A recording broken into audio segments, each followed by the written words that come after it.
इसमें एक बलवान गजेंद्र रहता, हाथियों का बल था, बली था, परिवार था। एक दिन ये गजेंद्र इस बगीचे की सुंदरता देखने के लिए, और ये गज है कौन, गजेंद्र कौन है? ये गजेंद्र है जीव। जब आप सांग रूपक ले रहे हैं तो ये भी लेना, गजेंद्र कौन है? जीव। तत्र एकदा, एक बार अपनी हथनियों को साथ लिए और ये वन प्रखंड का दर्शन कर रहा था, विचरण कर रहा था, घूम रहा,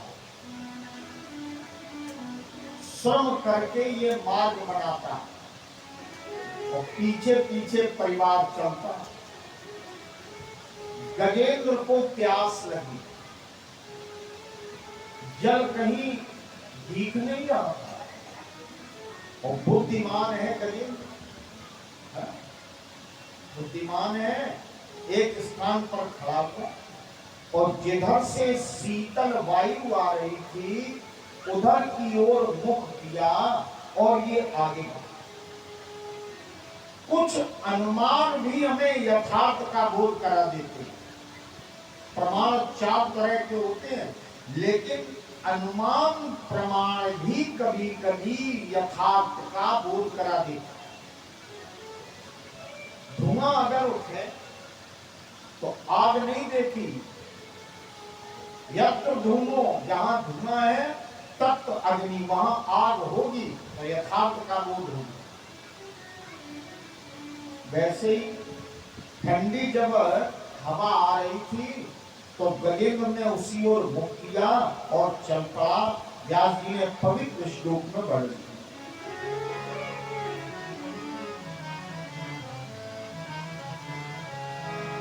सरो अनिलम पंकज रेणुरुषितम। अनिल, वायु का आश्रय लेके ये सरोवर की ओर बढ़ा। परीक्षित जी जब आगे गया तो देखा मार्ग में कमल के डंठल के निकले हुए जल से सनी हुई मिट्टी पड़ी और कमल के डंठल में लगी। पंकज रेणुरुषितम, थोड़ा दूर था ये गजेंद्र, लेकिन दूरानमद, दूर से ही गजेंद्र प्रसन्न हो गया कि कमल की गीले गीले जो दंड पड़े हैं निश्चित ही आगे जाए। दौड़ के आया और परीक्षित जी सरोवर में प्रवेश किया और इसमें जल पिया, लेकिन जल पीने के बाद भी ये वापस नहीं निकला। फिर अपनी पत्नियों को जल पिलाया, परिवार को जल पिलाया, स्वयं स्नान किया, तब भी बाहर नहीं निकला। इसके बाद में तो ये अपने सूंड में जल भर कर अपनी पत्नियों पर जल फेंकने लगा, जल क्रीड़ा करने लगा, जल का खेल खेलने लगा। तो एक बलवान ग्रह ने इसको पकड़ लिया।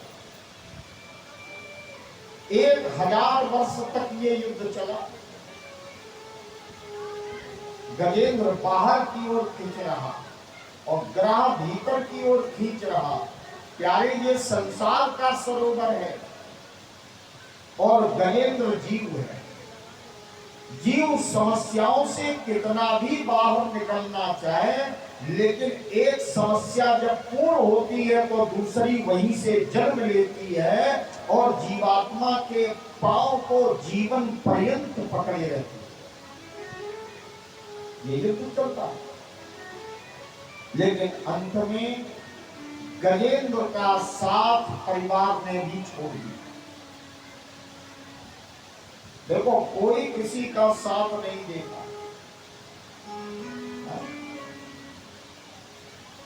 कवि ने कविता में वर्णन किया, चाहे जितनी औषधि ले लें लेकिन साथ औषधि भी नहीं दे।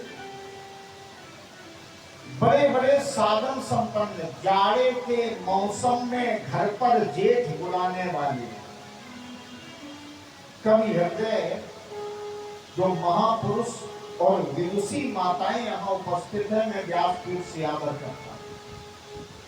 जाड़े के मौसम में घर पर जेठ बुलाने वाले और तप्त यंत्र दहकाकर भवनों को गरमाने वाले, सह न सके सिरदर्द कभी, उपचार बहुत करवाए, जब समय आ गया चलने का तो धनवंतरी काम न आए। नारी छूट गई जब लड़की तो प्रियजन इतना ही कर पाए, कंधे पर रख कर के केवल मरघट तक लिया।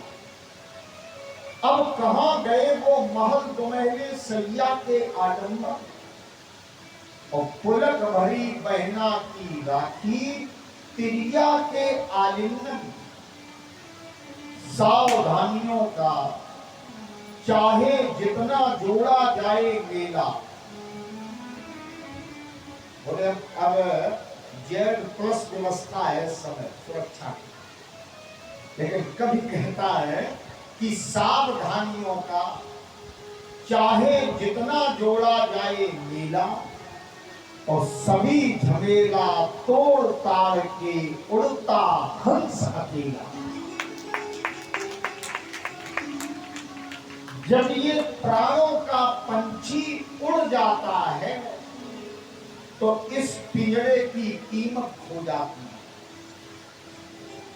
मूल पिंजरे का नहीं है, मूल पिंजरे में बैठे हुए पखेरू का है। तब पिंजरे की कीमत खो जाती है। सजी सजाई हुई दिवाली होली सी जल जाती, धू धू करती जल रही चिताएं, देखो ये किसकी, किसी सूर की, कोई शायर की, कोई नारी की, कोई नर की, जिस किसी ने इस शरीर को कंचन काया नाम दिया है, उसने तो प्यारे इस पर कसके यज्ञ किया है। क्योंकि कंचन की राखी तो ऊंचे दामों में बिकती है। सुभद्रा कुमारी चौहान लिखती हैं, मूल्यवती होती सोने की भस्म यथासमय। कंचन की राखी तो ऊंचे दामों में बिकती है, पर हाय रे मानो तेरी राखी उड़ी उड़ी फिरती है। इसका क्या है? मां की गोदी से लेकर मरघट तक बस कितनी ही थी दूरी, और जिसको तय करने में सबने उम्र लगा दी पूरी। स्वर्ण भस्म के खाने वाले इसी घाट पर आए, गगन ध्वजा फहराने वाले इसी घाट पर आए, और दाने भीम चबाने वाले इसी घाट पर आए, और बिना कफन मर जाने वाले इसी घाट पर। ये जीव आज बंधन में आ गया। गजेंद्र को ग्राह पकड़े, और मैं एक निवेदन करूं, गजेंद्र का दोष कितना है भाई? प्यास लगी थी और पानी पीने के बाद यदि ये सरोवर त्याग देता तो ग्राह न पकड़ता। परिवार को भी जल पिलाया, पानी पिया, तब भी ग्राह ने नहीं पकड़ा। अब तो दुरुपयोग करने लगा। आवश्यकता की पूर्ति के बाद भी ये सरोवर में ही रुका रहा, तो आपत्ति के ग्राह ने पकड़ लिया।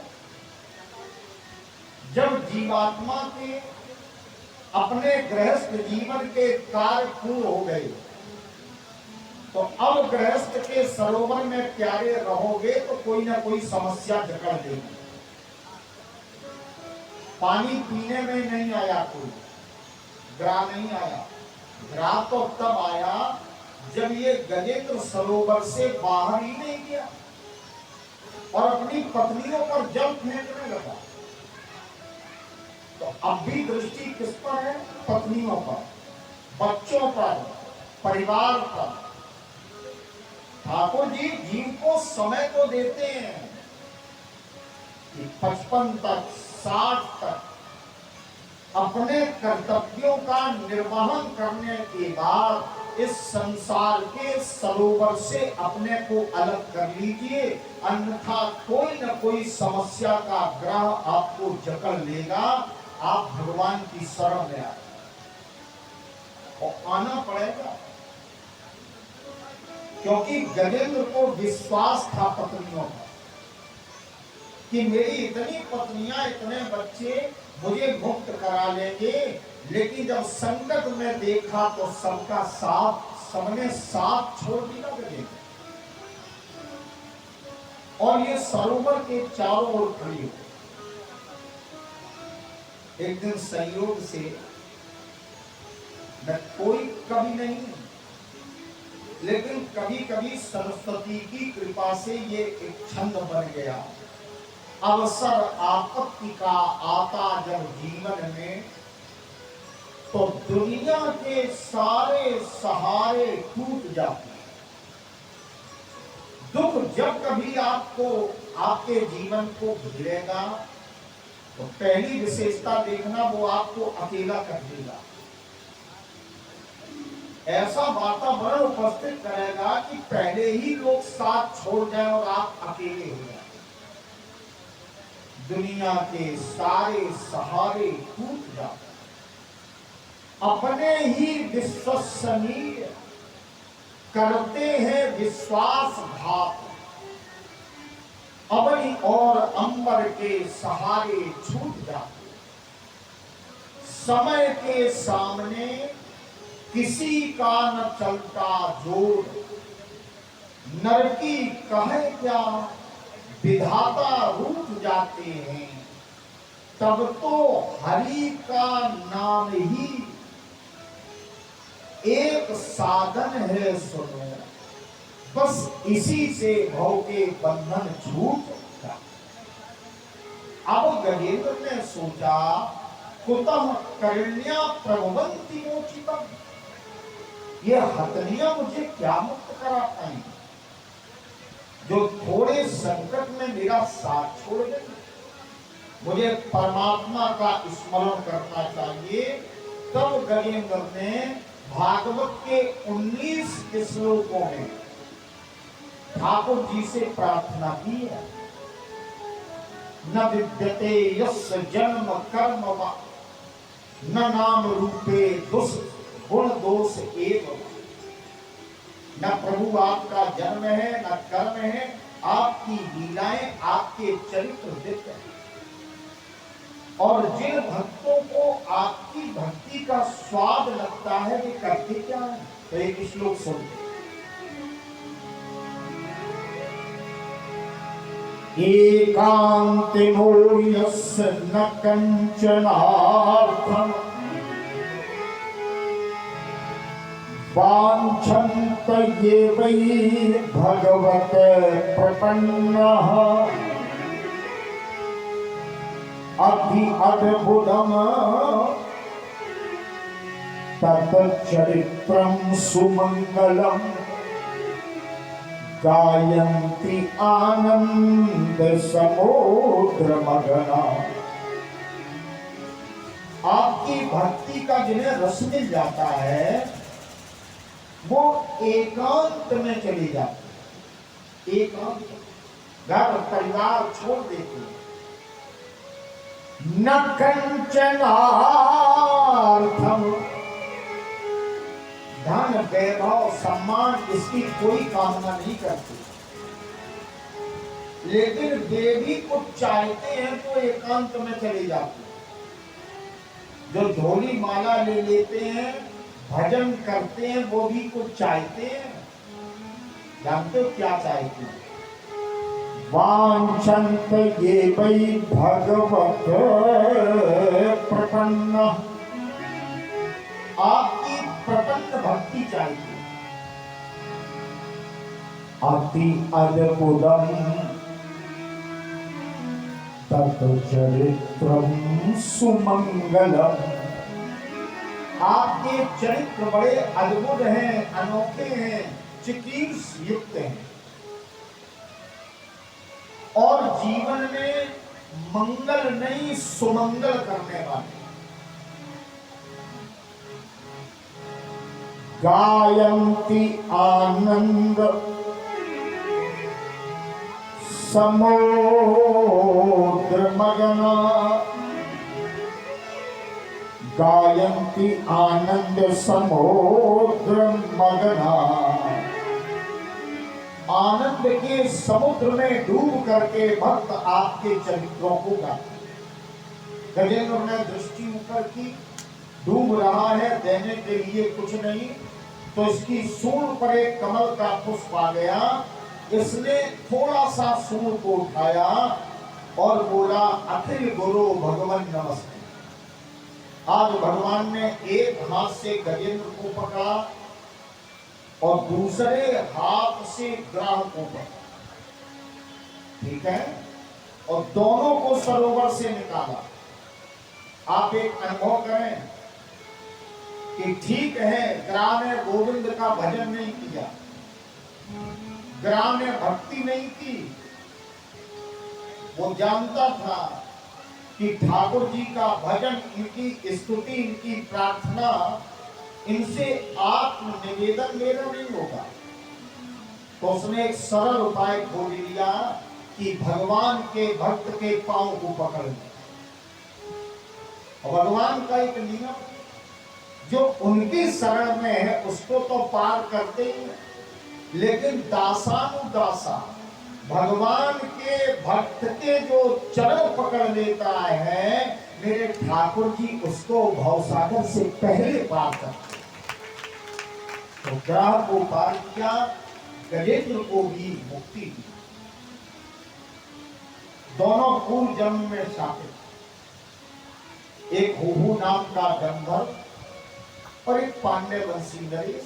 ये गजेंद्र था, गंधर्व था, वो ग्राह बना।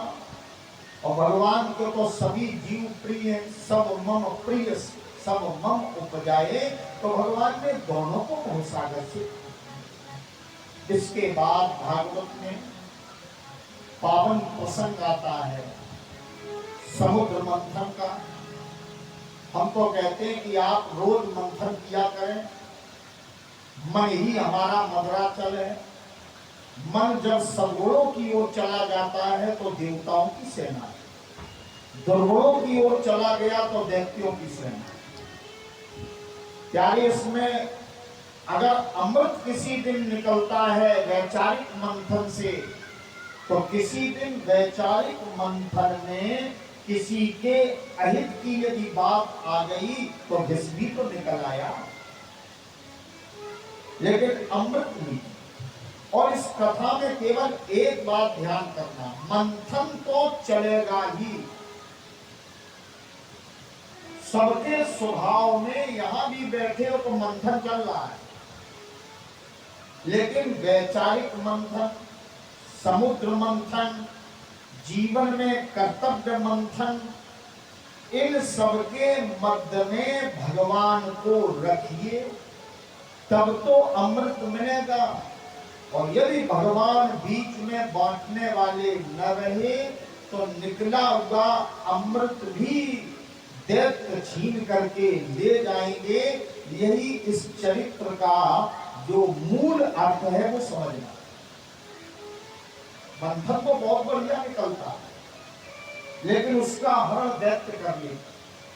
तब भगवान ने मोहिनी रूप बनाया, अमृत बांटा, और जब अमृत मिल गया देवताओं को तो दैत्यों ने आक्रमण। परिणाम स्वरूप बलि का वध हुआ, देवताओं का राज्य पुनः वापस मिला। लेकिन शुक्राचार्य जी ने मृत संजीवनी विद्या से बलि को पुनः जीवित कर। अब की बार बलि ने तपस्या की तो तपस्या के बल पर स्वर्ग आदि लोकों पर अधिकार प्राप्त कर। एक दिन कश्यप की पत्नी अदिति अपने पति कश्यप के पास गई और बोली, महाराज आजकल दैत्यों का प्रभाव बहुत बढ़ गया, मुझे कोई उत्तम संतान चाहिए। तो सुंदर व्रत बताया है, पयो व्रत। इस व्रत में दूध पी करके फाल्गुन शुक्ल पक्ष की द्वादशी से ये व्रत प्रारंभ होता है। दूध पी करके एक बार भोजन करके पुत्र की कामना से जो नारी विष्णु भगवान की उपासना करती है उसको वामन भगवान जैसा तेजस्वी पुत्र प्राप्त होता है। अदिति ने व्रत किया, वामन भगवान प्रकट। 7 वर्ष की अवस्था में जनेऊ कराया गया। प्रेम से बोलो राधे राधे। एक बात मैं कहूं, अब जनेऊ होते नहीं है, अब संस्कार निपटाए जाते हैं। बोले हम अपने बेटे का जनेऊ और निपटा लें, इसके बाद भागवत सुन लेंगे। माता पिता निपटवा रहे हैं। आचार्य जी के पास गए, आचार्य जी बोले देखो हम बिजी तो बहुत हैं, लेकिन 2 निपटाने हैं, निपटा हम तीसरा तुम्हारा भी देंगे। और जिसका जनेऊ हुआ उसने जीवन भर के लिए उतार के निपटा दिया। यदि भारत की धरती से संस्कार निपटाए जाने लगे तो विश्व फलक पर हमारी पहचान खो जाएगी, ये बात याद रखना। हम संस्कारों से ही तो पूरे विश्व में अपना सम्मान पाते। समय पर जनेऊ कीजिए, संस्कारों को निपटाइए नहीं। हम में से बहुत लोग नहीं जानते होंगे कि गर्भ के भीतर ही 16 संस्कारों में 3 संस्कार हमारे हो जाते हैं। ऐसे बोलो राधे राधे। 3 वहां हो गए और यहां कितने बचे? कितने बचे? 16 संस्कार है, 3 गर्भ में हो गए, फिर कितने बचे? 13। इसीलिए अंतिम संस्कार जानते हो क्या है? 13वीं। उसकी गणना ही है 13वीं। क्या कभी विचार किया आपने कि 13वीं क्यों कहते हैं? क्योंकि गर्भ के बाहर आने के बाद वो मेरा 13वां संस्कार होता है, इसलिए उसको 13वीं कहा जाता है। तो गर्भ के भीतर के संस्कार भूल गए, बाहर के भी निपटाने लगे। तो बताओ प्यारे क्या होगा? धरती तो बच जाएगी पर नील गगन का क्या होगा? इसलिए संस्कारों पर जोर दिया। संतानों को धन न दे पाए कोई बात नहीं, लेकिन संस्कार की संपत्ति प्रत्येक माता पिता को जरूर देनी चाहिए, ये उसका धर्म है। सुखदेव जी कहते हैं वामन भगवान का जब जनेऊ हुआ, गुरुदेव बृहस्पति ने जनेऊ का बाल ब्रह्मचारी का स्वरूप अब भिक्षा के लिए कहा तो सीधे अपने लक्ष्य पर बृहस्पति जी महाराज ने भेजा और कहा नर्मदा नदी के उत्तरी किनारे पर भृगु कक्ष में राजा बलि विशाल अश्वमेध यज्ञ था। वामन भगवान वहीं पहुंच गए। राजा बलि ने स्वागत किया और कहा मांग लो। भगवान ने सोचा संपत्ति सब हमारी है और कहे हमसे राय मांग, हम लोग रोज आरती में गाते हैं, तेरा तुझको अर्पित किया लागे मेरा, लेकिन महंगी वाली धूप बत्ती लाने में उस तत्काल सोचते हैं कि रोज ही आरती होने। कहते हैं तेरा तुझको, जिस दिन हमारे ध्यान का ये विषय बन जाए उस दिन इस साधन की आवश्यकता नहीं पड़े। भगवान ने कहा 3 पग पृथ्वी दी। राजा बलि बड़ा प्रसन्न हो गया। पहले तो उसने कहा कि देखो 3 पग मत मांगो, पूरा एक दीप मांगो, एक खंड मांगो, और एक सूत्र देता है कि अगर जीवन में याचना करनी पड़े तो एक से ही इतना मांग लो कि दूसरे के यहां जाने की आवश्यकता न पड़े। ये याद रखना, 10 जगह मांगोगे तो 10 लोग तुम्हारे विरोध में चर्चा करेंगे, तो एक ही से मांगोगे तो एक ही चर्चा करेगा, और एक ही से तुम्हें प्रार्थना करनी पड़ेगी, एक ही से झुकना पड़ेगा। तो एक ही से मांगिए, एक से ही प्रार्थना करो, एक के आगे ही झुको, एक को ही समर्पण करो, हाथ भी जोड़ो तो एक के, चाहे यहां हो अथवा वहां, काम एक से ही चलेगा। प्रार्थना महाराज नाथ की, भगवान ने संकल्प करा दिया। शुक्राचार्य जी ने कहा कि ये बहुरूपिया विष्णु है, तेरा सब चला जाए। बलि बोला तो गुरु जी क्या करें? गुरु जी बोले झूठ बोल जाओ, और एक सिद्धांत बताया, स्त्री सु नर्म विवाहे प्रत्यार्थे प्राण संकट। बलि बोला कि गुरु जी मैं झूठ नहीं बोलूंगा, मेरे प्राण भी चले जाएं तो भी नहीं बोलूंगा। और गुरुदेव कितनी प्रसन्नता की बात कि जगत जिसके सामने मांगता है, जिससे मांगता है, आज वो मेरे दरवाजे यदि मांगने आ गए हैं तो बलि के जीवन में इससे ज्यादा कोई स्वर्णिम समय नहीं आएगा। संकल्प कराया और भगवान ने विराट रूप बनाया। पदे के क्षिति बले चक्रमो नभा शरीरान दिशा शिवा।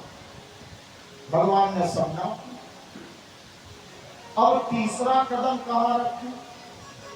तो बलि बोला मेरे सिर पर रख दो, पदम तृतीयम ले शीर्षा, मेरे सर पर। भगवान ने तीसरा चरण रखा। बलि की साधना सफल हुई और अभिमान सिर में ही रहता है। और जब वामन भगवान का चरण सिर पर पड़ गया तो बलि का दान देने का और प्रभुता का जो अभिमान था, सौभग मद था, वो समा। वामन दरबारों के महल में शरीर के भीतर आज भी बलि उपस्थित है। भाई बलि न रहे तो अपना हाथ भी अपना साथ नहीं देगा, तो उपस्थित है। भगवान नित्य उसको दर्शन देते। लक्ष्मी जी यानी रक्षा सूत्र बांधा बलि के हाथ में। आज भी मंत्र बोलते, एक बद्धो बलि राजा दान देंगे। अब बहन बन गई, बलि से यही पहरेदार मांगी। जो वामन दरबारों पर पहरेदारी कर रहे थे 3 लोग के ठाकुर जी, लक्ष्मी ने उन्हीं को। बात क्या बात है, अनुभव करें। जगत लक्ष्मी मांगता है, लेकिन लक्ष्मी जब मांगती है तो नारायण को मांगती है। संगति देखिए, लक्ष्मी नारायण दोनों जगह की शोभा बनी। बलि को भी नित्य दर्शन देते हैं और श्रीनिवासपुर में भी अपनी शोभा से भक्तों को दिव्य दर्शन देते। भागवत जी का प्रवेश 9वें स्कंद में। तब परीक्षित जी ने कहा कि अब हमें सूर्यवंश और चंद्रवंश के विस्तार की कथाएं सुना। सुखदेव जी बोले, राजन अगर विस्तार से सुनोगे तो इसमें हजारों वर्ष का समय व्यतीत हो जाए, इसलिए संक्षेप में मैं तुम्हें ये चरित्र सुना और बताया कि सूर्य भगवान के पुत्र हुए वैवस्वत मनु। प्रेम से बोलो राधे राधे। हमें याद है कि अभी तक ये समय या अवसर नहीं मिला जो इन चरित्रों में हम लोग प्रवेश करें। तो वैवस्वत मनु के कोई संतान नहीं, पत्नी का नाम श्रद्धा, श्रद्धा और मनु, ये 7वें मनु हैं। हमारे यहाँ 14 मनवंतर में मनु का पद अलग अलग लोगों पे होता है और 14 ही इंद्र बनते हैं। प्रत्येक मनवंतर में इंद्र का पद अलग अलग होता है। ध्यान से सुनना। पहला मनवंतर है स्वाम्भु।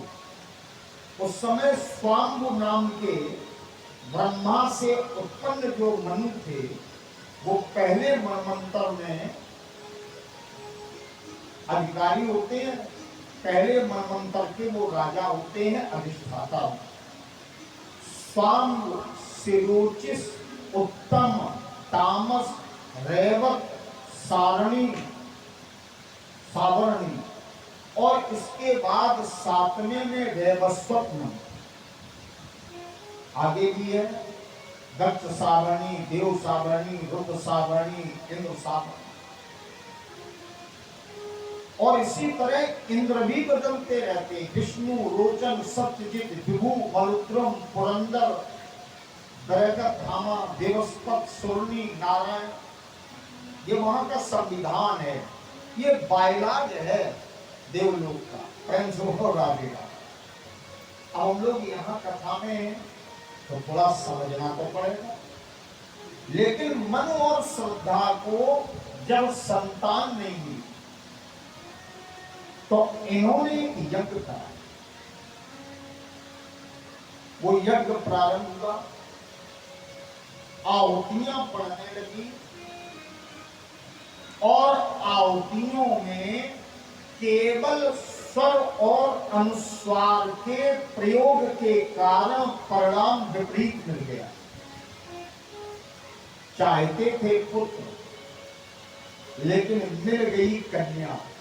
फ्रेंड्स बोलो राधे राधे। अब आप समझ लीजिए, ऐसे ही नहीं कि जब मन में आया। आजकल तो मोबाइल चला है तो लोग गूगल पे खोज के मंत्र जपना शुरू कर देते। फ्रेंड्स बोलो राधे राधे। एक अनुस्वार का अंतर पड़ गया तो पुत्र के लिए यज्ञ हुआ और मिल गई पुत्री। महाराज मनु बड़े दुखी हो गए। तब वशिष्ठ जी ने इस बालिका को ही पुत्र बना दिया और जब परीक्षित जी पुत्र बनाया तो नाम हुआ सुद्युम्न। क्या नाम हुआ? सुद्युम्न।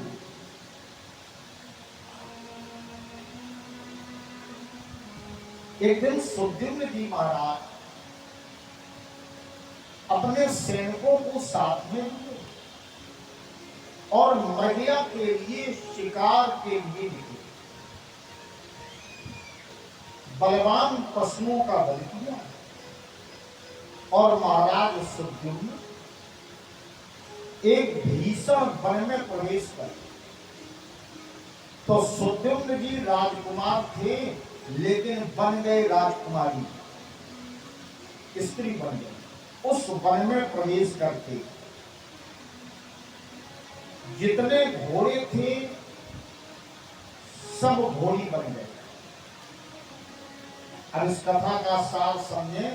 उस स्थान पर यदि कोई पहुंचता था तो वो पुरुषार्थ से रहित हो जाता। पुरुषार्थ। प्रश्न करते हैं परीक्षित जी, क्योंकि कथा के बढ़िया श्रोता हैं, कुशल श्रोता हैं, भगवत कृपा उन पर है, तो प्रश्न कर दिया। आइए प्रश्न सुनते।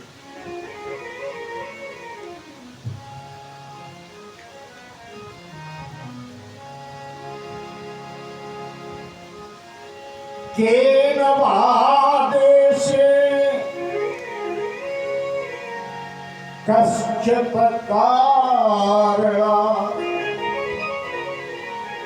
उस देश में कौन सी विशेषता थी और महाराज कारण क्या था कि ये सब स्त्री बन गए। तब सुखदेव जी कहते कि जहां ये शिकार खेलते खेलते पहुंच गए वो भगवान शंकर और पार्वती के विहार का स्थान था। एक समय भगवान शंकर की गोद में अम्बा पार्वती वस्त्र विहीन होकर के बैठी। वस्त्र। प्रातः काल का समय था।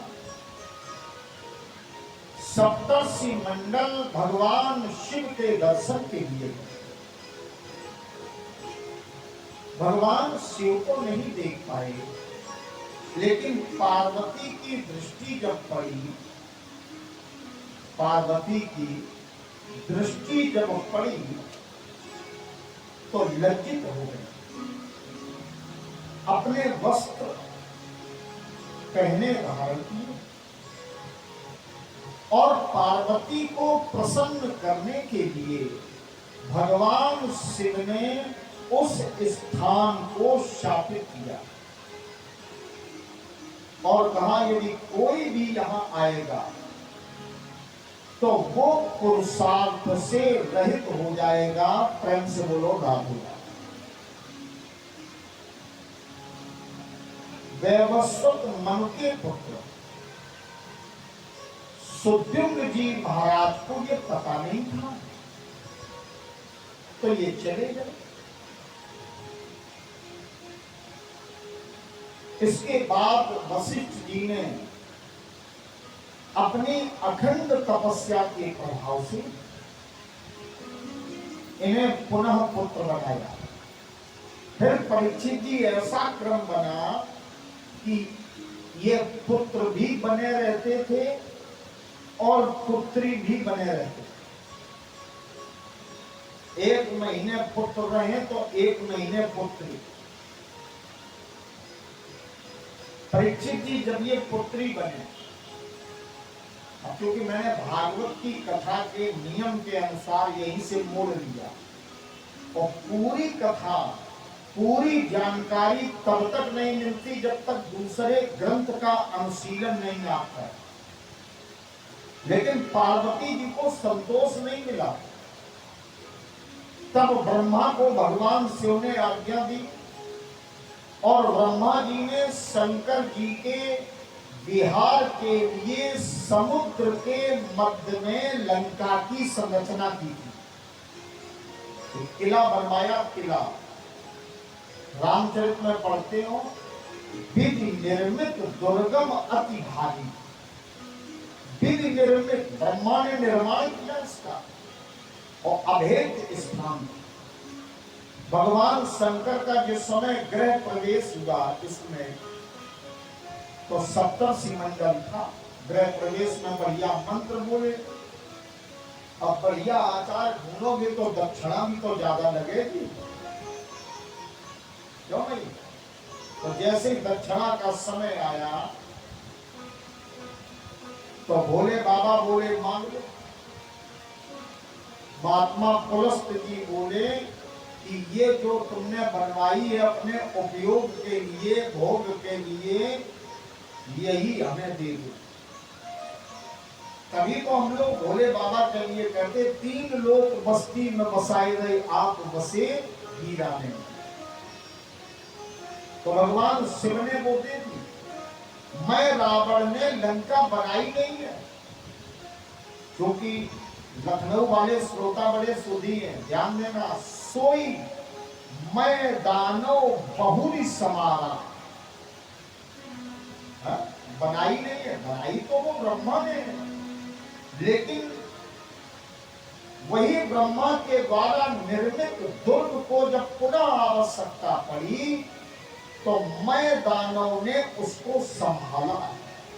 सोई मैं दानव बहुरी समारा, कनक रचित मन भवन हवा।